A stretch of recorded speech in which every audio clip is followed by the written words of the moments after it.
I decided today to bring one of my childhood heroes to the video with me. Right here, John Wayne. When I was growing up, we would go to the movies to see John Wayne movies, westerns, and he's always the good guy, of course, and fighting the bad guys, taking care of the weak, looking after those who have been treated unjustly. John Wayne was the kind of guy you could root for, and he kind of played the same character in many of his movies. So a few years ago, my mom gave me this bobblehead, and I'm so thankful for it. It reminds me of my childhood. It reminds me of this hero. But of course, during my childhood, I also gave my life to Jesus Christ. And one of the things that Jesus teaches is to turn the other cheek. John Wayne was not exactly a turn your cheek kind of guy. And so through these years, as I have grown in my walk with Christ, you don't forget the things of your childhood, but you also begin to put them into a different context, a more mature context, and hopefully, as a Christian, a more loving context. It's clear Jesus taught that the great commandment is to love God with all your being and to love your neighbor as yourself. And your neighbor, of course, is not just the person next door.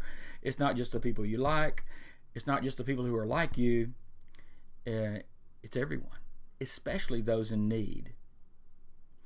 And that's something I didn't really, I learned the last part of that, loving neighbor, from John Wayne, but how to deal with those issues.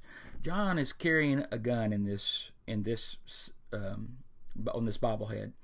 And in his movies, of course, in the westerns, guns were how he solved his problems, because people were carrying guns everywhere back then. And guns were required by law enforcement and the good guys in order to deal with the bad guys. We do live in another day. Well, I hope we live in another day. Guns are becoming, again, especially here in Texas, more widely, they're being carried openly in different places. But I hope we can see the difference between a John Wayne answer to problems and a Jesus Christ answer to problems. Is that Christ would have us to reach out to others with love and grace and forgiveness, just as he has reached to each of us who have accepted Jesus as our Savior. And so, while I still appreciate John Wayne as a hero, I recognize that my real hero and my real model for living, it's not John Wayne, it's Jesus Christ. And I'm so thankful for that model that Jesus offered us so many years ago. God bless you.